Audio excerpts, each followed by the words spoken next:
Now, 20 people, including 6 pupils, were killed in 2 horror crashes in Limpopo today. It's alleged the first accident happened when a minibus taxi collided head-on with a truck and another minibus in Motetema.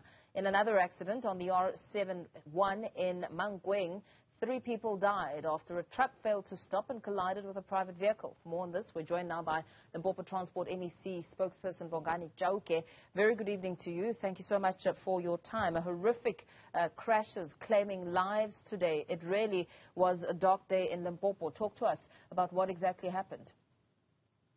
Good evening and good evening to your viewers.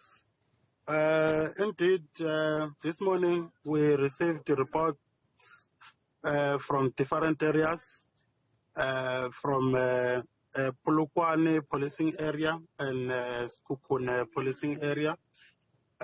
We received the reports of the 2 accidents that happened early hours of the morning, which one happened in the R71 road, which took the life of 3 females who were driving a Tantoon, which a truck ignored a stop sign, and that ended up costing the life of other people. Then we received a report coming from Skukune policing area. Indeed, we can confirm that the 2 drivers of that were driving the taxis passed away, and 17 passengers passed away on the scene. 4 are seriously injured. Sorry about that. I have to apologize. I'm currently hit by load shedding. 17 passengers have been confirmed to have passed away with the 2 drivers. 4 passengers were taken to the nearby health facility to be checked, and that is the report that we got from our colleagues, including SAPs and our traffic officials. Let's talk about the first accident. What do you believe to have been the cause of that accident in terms of what you've gathered and seen at the scene? What do you make of that? So you have to be specific when you say the first accident. The R71 yes. was speaking about... Okay, we can start with the R71. I've explained that according to our report, the truck driver ignored the stop sign, and that made him to go through and collude with the Tatsun that was on the other side, passing the road. So that's what caused the accident. It's both this accident, it's human behaviors, what the MEC have said in a report when she was releasing the stats of the festive season that we had during December. She did raise that our most of the accidents that are happening on our road are because of human factors, and this bring us to what we call reckless driving. Reckless driving was speaking about when people overtake. When people overtake when it is not allowed to overtake, you find that you are in a hill, you are forcing to overtake. You don't know what is coming from the other side. That's what end up costing the life of other people on the road. Another thing is that being on the rush, whereas it is not necessary for you to be on the rush, you end up overtaking when it's not necessary, and that is costing a lot of our lives, of the lives of our people on the road.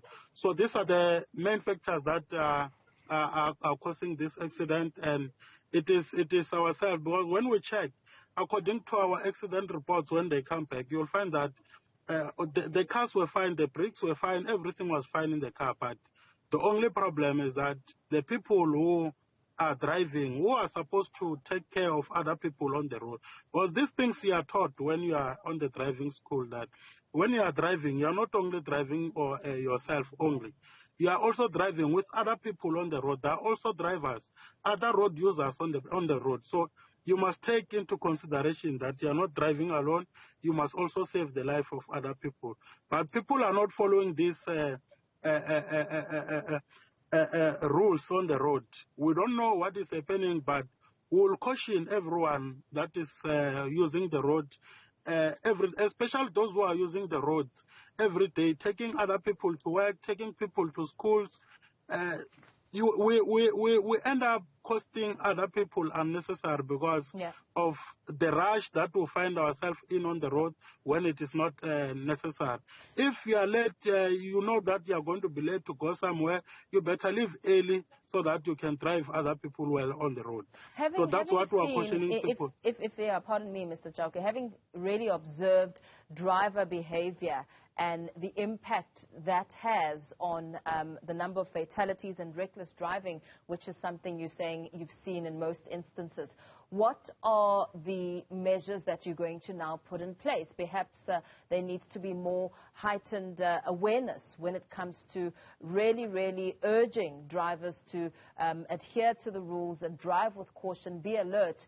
What are the plans to really get the messaging out there and curb the number of horrific accidents of this nature? Thank you very much. Was speaking today.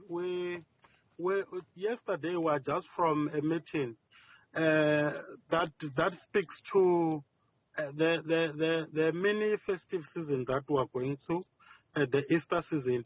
We are on plans to have operations that will bring safety to our roads, to our road users. According to our analysis, you will check the operations that we have done during the festive season in December have brought more positive results. So that tells you that we must continuously speak with our people on the road. We must always remind them that they must save their lives and other people's life on the road. So we believe that this is the task that we're also going to report to the MEC that this is something that we must always do, because if we're playing far from our people tend not to follow the rules. Now, according to our analysis, is that we must always be on the road, speaking with our people, making sure that we run this safety awareness every time. And this does not have to be done during festive seasons. But at all time, we must always make sure that we are present on the road. Yeah, and very lastly, perhaps very quickly, when it comes to the interaction with the families that have lost members of their family, how has that interaction been, that process of informing them and, of course, allowing those to know that their loved ones are no longer? That, unfortunately, lies within the South African Police Service.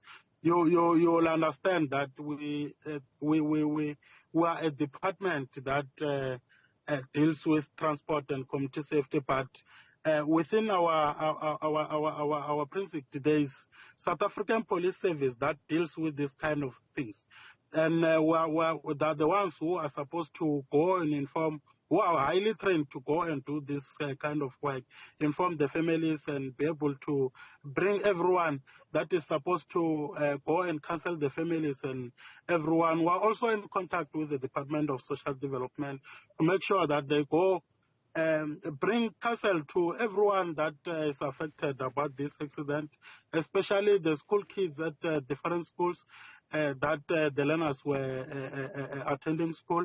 We're also going to make sure that we engage our counter stakeholders to make sure that they go reach those people and counsel them in those schools. Very well. Thank you so much. Let's leave it there for now. Thank you for your time, Limpopo spokesperson of the Transport MEC, Vongani Chauke.